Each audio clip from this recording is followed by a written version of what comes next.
Aujourd'hui, voici un nouveau projet.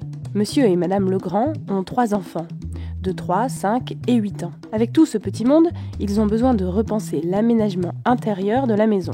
Pour cela, ils souhaitent aménager cette pièce en salle de jeu avec un petit plus, l'espace buanderie. Voilà comment se présente la pièce. Il y a effectivement suffisamment d'espace pour une belle salle de jeu. Et c'est là, dans le fond, qu'on installera la machine à laver et le sèche-linge. Pas d'inquiétude pour les nuisances sonores, on va pouvoir parfaitement isoler ce coin buanderie. Je préconiserai de séparer la pièce avec une cloison en plaque de plâtre placophonique. Ainsi, toute la famille bénéficiera de 2 espaces bien distincts, sans se lancer dans du gros œuvre et de la maçonnerie. Comme ça, les petits diables pourront jouer à leur guise, et surtout, si les appareils ménagers devaient fonctionner la nuit, ils ne troubleront pas le sommeil de la famille Legrand. Pour optimiser les performances acoustiques, on va réaliser une cloison placo-style 98-48.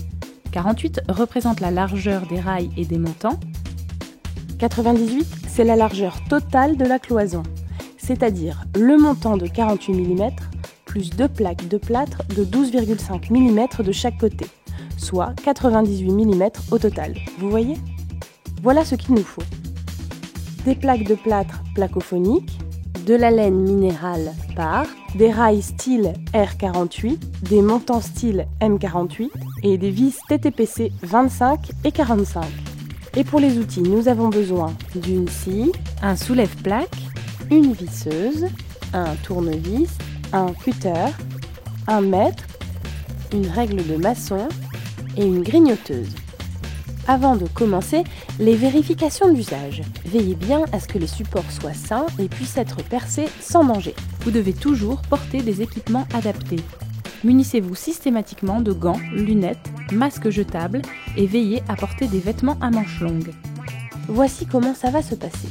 On trace l'implantation des rails style R48 au sol, puis au plafond, en tenant compte de l'implantation de la porte, ici. Les rails sont ensuite fixés, en prévoyant des remontées d'angle pour maintenir la porte. Puis c'est au tour des montants style M48 tous les 60 cm sur lesquels seront vissées les plaques placophoniques. On va poser un double parement de plaques de plâtre placophonique sur un côté des montants, puis de la laine minérale et enfin un double parement de plaques de plâtre placophonique de l'autre côté. On finalise avec la pose d'un joint acrylique souple sur toute la périphérie, encadrement de porte compris. On va repérer l'emplacement des rails style R48 au sol et les reporter au plafond. En fonction de l'emplacement voulu pour la cloison, on marque un repère au sol pour positionner un rail. On reproduit cette mesure de l'autre côté de la pièce. Un petit truc, pour réaliser le traçage, on peut utiliser un rail.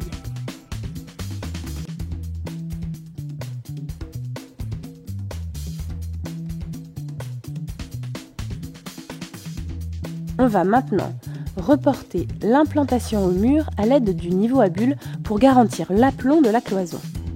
On trace des repères le long du mur. On les reporte sur le plafond sur quelques millimètres.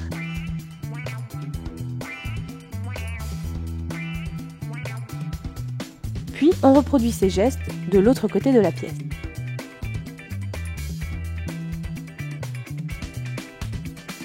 Pour faciliter le traçage au plafond, on peut fixer une vis sur le repère, puis tendre le cordeau à tracer jusqu'au repère en vis-à-vis. Parfait. Le traçage est terminé. Regardez, le rail métallique style R48 est en forme de U, dans lequel les montants verticaux viendront s'insérer. On va fixer d'abord le rail au plafond. N'oubliez pas qu'il faudra interrompre les rails au sol pour intégrer la porte et prévoir une remontée des rails de 15 à 20 cm pour fixer la porte. Après avoir mesuré la distance au plafond et au sol, en allant d'un repère à l'autre, on reporte cette mesure sur un rail. On découpe à l'aide de la grignoteuse.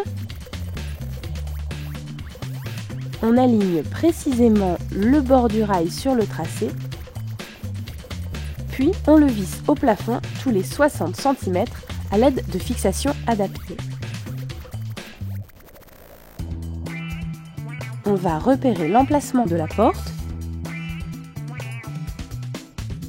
Et à partir de ce point, on reporte la largeur du bloc-porte.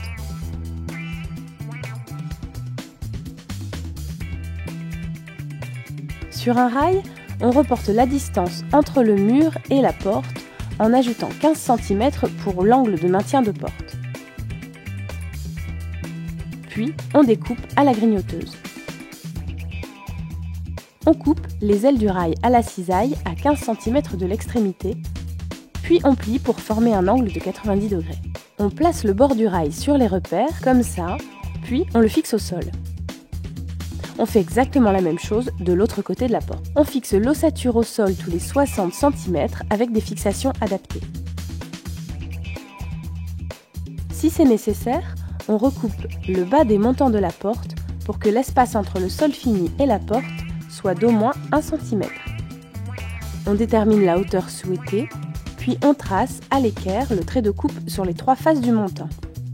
Enfin, on scie sur le trait. Attention, il ne faut pas démonter les cales horizontales qui maintiennent la porte d'équerre. Maintenant, on pose les montants style M48. On commence donc par les 2 montants aux extrémités.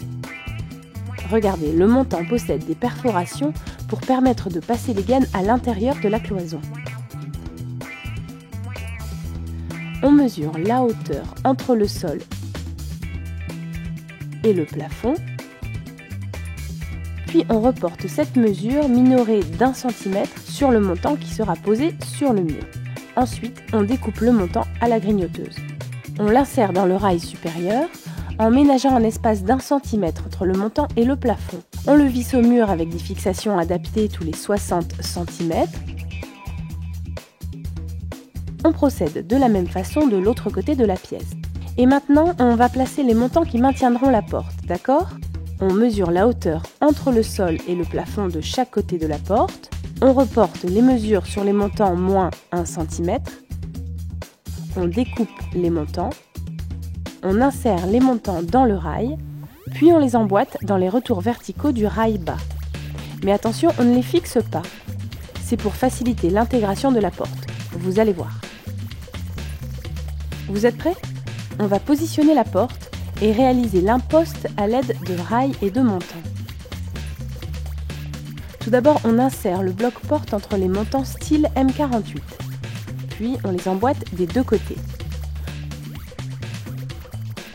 On visse les montants au bâti de la porte en commençant à une dizaine de centimètres du sol, puis tous les 60 cm jusqu'à la moitié de la porte. On mesure la largeur de la porte entre les montants. On reporte cette mesure sur un rail style R48 en ajoutant 30 cm. On coupe les ailes du rail à la cisaille à 15 cm à chaque extrémité, puis on les plie pour former des angles à 90 degrés. On emboîte ce rail dans les montants, puis on le pousse contre la traverse de la porte. Il faut bien vérifier la verticalité du bloc-porte à l'aide du niveau à bulle. Une fois sa position ajustée, on repère l'emplacement du montant. On assemble montant et rail entre eux au moyen de la pince à sertir. Puis, on finit de visser le bloc-porte au montant. On va maintenant placer des montants entre le plafond et le haut du bâti de la porte. On mesure, on retire 1 cm et on coupe un montant. On l'insère, puis on le plaque bien contre le montant. On visse les montants entre eux au moyen de vis spécifiques. On procède ainsi des 2 côtés, bien sûr. L'espacement entre 2 montants ne doit pas excéder 60 cm. La porte faisant plus de 60 cm, on ajoute un montant intermédiaire au milieu.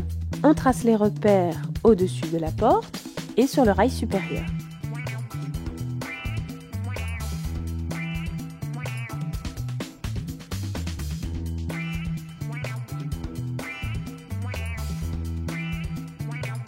On posera la suite des montants en veillant à avoir exactement 60 cm entre chacun.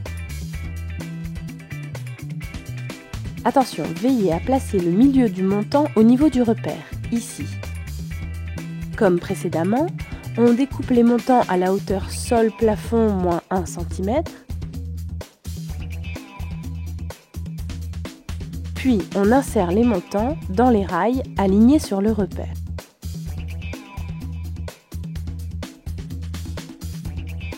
On les fixe au rail inférieur à l'aide de la pince à sertir. On ajuste sa verticalité avec le niveau à bulle. On repère son emplacement sur le rail supérieur, puis on le fixe. Voilà, l'ossature est prête à recevoir les plaques de plâtre placophoniques. Il existe plusieurs types de parements de plaques de plâtre. Étant donné notre besoin d'isolation acoustique, nous avons sélectionné une plaque aux propriétés acoustiques renforcées, la plaque de plâtre placophonique. Du premier côté. On commence par mesurer la distance entre le mur et l'extrémité de la porte, puis la hauteur du sol au plafond. On reporte les mesures en enlevant 1 cm pour la hauteur. On découpe à la scie, on pose la première plaque de plâtre contre les montants. Ici, il a fallu prévoir une découpe pour le passage de la plinthe. On ajuste la position de la plaque à l'aide d'un soulève-plaque. Elle doit se trouver à 1 cm du sol. On visse la plaque de plâtre à l'aide de vis TTPC 25 dans les montants, tous les 30 cm. On va plaquer l'autre côté de la porte et poser une plaque complète. On prend la mesure du sol au plafond, à laquelle on retire 1 cm. On découpe et on pose. Pensez à ajuster. On visse. Regardez, il y a des repères sur la plaque pour situer les montants intermédiaires. On continue la pose des plaques. Ici, l'imposte. Et ici, pour la dernière découpe, on réserve le bord aminci pour faire la liaison entre deux plaques.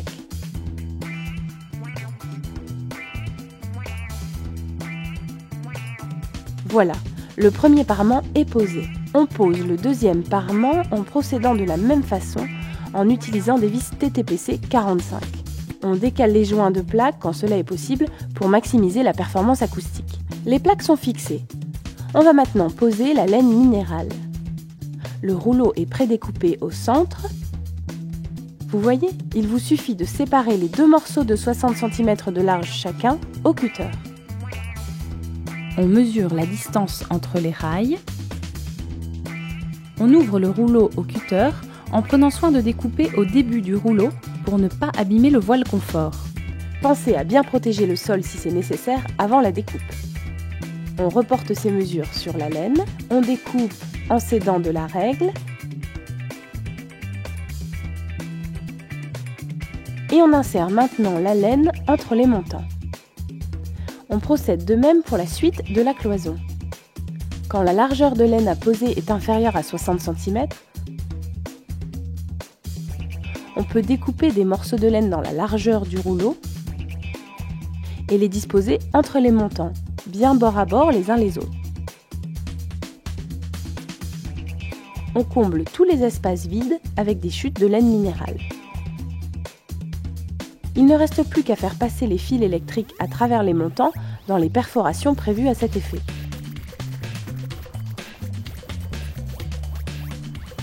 Comme pour l'autre face de la cloison, on mesure, on découpe et on positionne la plaque placophonique. On cale, on visse. On procède de la même façon sur toute la surface. On pose le deuxième parement en joint décalé. Afin de parfaire l'isolation acoustique et d'éviter la transmission des vibrations, on désolidarise toute la périphérie de l'ouvrage par la pose d'un joint acrylique souple. Voilà, la cloison est prête à recevoir les finitions. Si Monsieur Legrand souhaite suspendre des objets dont le poids excède 30 kg par point de fixation, par exemple un meuble de rangement dans la salle de jeu ou un lavabo suspendu dans la buanderie, il faut absolument prévoir des renforts qui reprendront cette charge.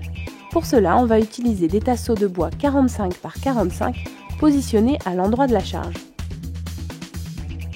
On peut varier les épaisseurs des rails et montants de la cloison selon les performances mécaniques, acoustiques ou thermiques souhaitées. Il existe ainsi des montants et des rails style allant de la largeur 36 à 100 mm.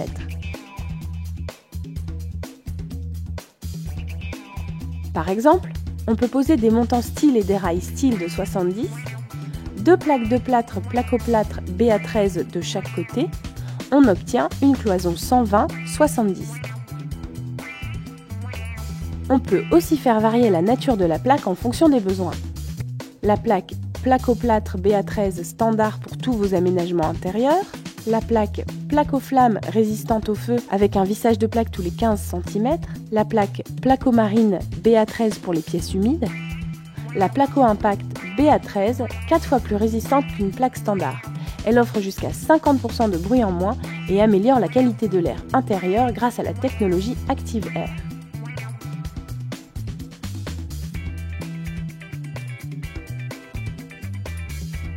Je récapitule. Pose des rails style R48 et des montants style M48. Mise en place de l'apport, pose des plaques de plâtre placophoniques, pose de la laine minérale, pose des plaques de plâtre de l'autre côté. Et voilà, nous avons créé l'espace idéal pour que Monsieur et Madame Legrand puissent concilier une buanderie et un espace de jeu pour leurs enfants.